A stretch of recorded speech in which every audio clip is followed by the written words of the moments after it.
একদিন মিনা এক ঝুড়ি আম নিয়ে ওর চাচাতো বোন রীতাদের বাড়ি যাচ্ছিল।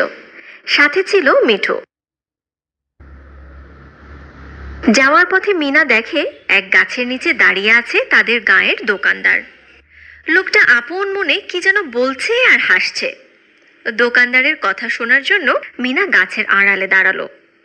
লোকটা বলছে, ছেলের বউ আনবো অল্প বয়সী, কাজ করবে বেশি বেশি। রীতাবুর বাড়ি গিয়ে মিনা দেখে ওর মন খারাপ। বিয়ের কথা চলছে, পাত্র সেই দোকানদারের ছেলে, কিন্তু রীতাবু নবম শ্রেণীতে পড়ে। পড়া শেষ না হলে সে বিয়ে করবে না। বাবা মাকে এ কথা কে বলবে? মিনা ভাবলো এই ব্যাপারে তারা দাদিমার সাহায্য নিবে। দাদিমা রীতাবুর বাবাকে বুঝাতে চেষ্টা করলেন। দাদি বললেন, অল্প বয়সে বিয়ের অনেক অসুবিধা। পেটের সন্তান মরে যেতে পারে, মায়ের শরীর ভেঙে যায়, এমনকি মায়ের মৃত্যুর ভয়ও থাকে। রীতার বাবা চিন্তায় পড়ে গেলেন। এত ভালো পাত্র কি হাতছাড়া করা যায়? ছেলে ডাক্তার, তার বাবা দোকানদার, এ কি কম কথা? কি করা যায়? দোকানদারের বাড়ির চারপাশে রঙিন কাগজ দিয়ে সাজানো হয়েছে, কেননা তার ছেলে বাবু আজ গাঁয়ে আসবে। মিঠুর ইচ্ছা হলো দোকানদারের বাড়ি সাজানো দেখে। সে দোকানদারের বাড়ি গেল। হঠাৎ কি করে যেন সাজানো দড়ির সাথে সে আটকে গেল। দোকানদার ভীষণ রেগে গেল। এত সুন্দর করে সাজানো রঙিন কাগজ মিঠু বুঝি নষ্টই করে ফেলল। সে তেড়ে গেল মিঠুকে মারতে। হঠাৎ দড়ি কাগজ সহ মিঠু পড়ে গেল মাটিতে।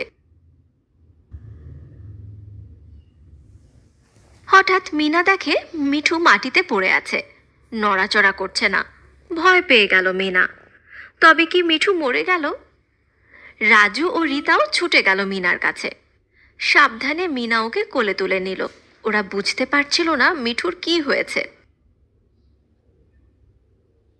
পাশ দিয়ে যাচ্ছিল একজন ছেলে। ওরা তাকে চেনে না।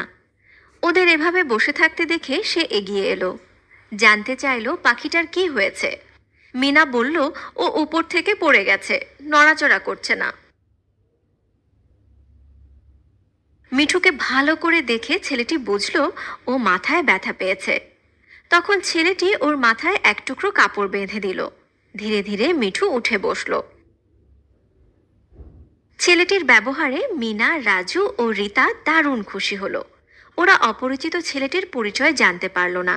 ধীরে ধীরে সে বাড়ির পথে রওনা হলো। ওদের খুব ইচ্ছা হলো ছেলেটির পরিচয় জানার, তাই রাজু তার পেছন পেছন চলতে লাগলো। একটু পরে রাজু দেখলো ছেলেটি দোকানদারের বাড়ির কাছে গিয়ে থামলো। দোকানদার ঘর থেকে বেরিয়ে এসে ওকে জড়িয়ে ধরলো। বলল, এসো বাবা, তোমার জন্য সুখবর আছে। এরপর দোকানদার ছেলেকে রীতার সাথে ওর বিয়ের কথা বলল, কিন্তু সব শুনে তার ছেলে বাবু এই বিয়েতে মত দিল না। সে জানালো 18 বছরের কম বয়সী মেয়ে বিয়ে করা আইনের চোখে অপরাধ। রীতা তো কেবল নবম শ্রেণীতে পড়ে। মিনার সাথে বাবুর পরিচয় হলো। মিনা জানলো বাবু ডাক্তারি পড়ে। তখন মিনার রীতাবুর কথা মনে হলো। রীতাবু অনেক পড়তে চায়। কথাটা সে বাবুকে জানালো। বাবু খুব খুশি হলো। সে বলল, এ তো ভালো কথা, সকলেরই উচিত কমপক্ষে স্কুলের পড়া শেষ করা। এরপরে বাবু রীতাদের বাড়ি গেল। রীতার বাবার সাথে দেখা করলো। বলল, রীতার পড়াটা শেষ করা দরকার, তাছাড়া এখনো ওর বিয়ের বয়স হয়নি। দাদি সবাইকে ডাকলেন। দোকানদার ও তার ডাক্তার ছেলে বাবু এলো। রীতার বাবা মাও এলেন। মিনা ও মিঠুও এলো। দাদি সবাইকে বললেন, আগে দুজনেরই পড়া শেষ হোক, বিয়ের কথা তখন ভাবা যাবে। দোকানদারকে কড়া করে বললেন, তুমি বাপুর সংসারের কাজ করানোর জন্য একজনকে চাকরি দাও।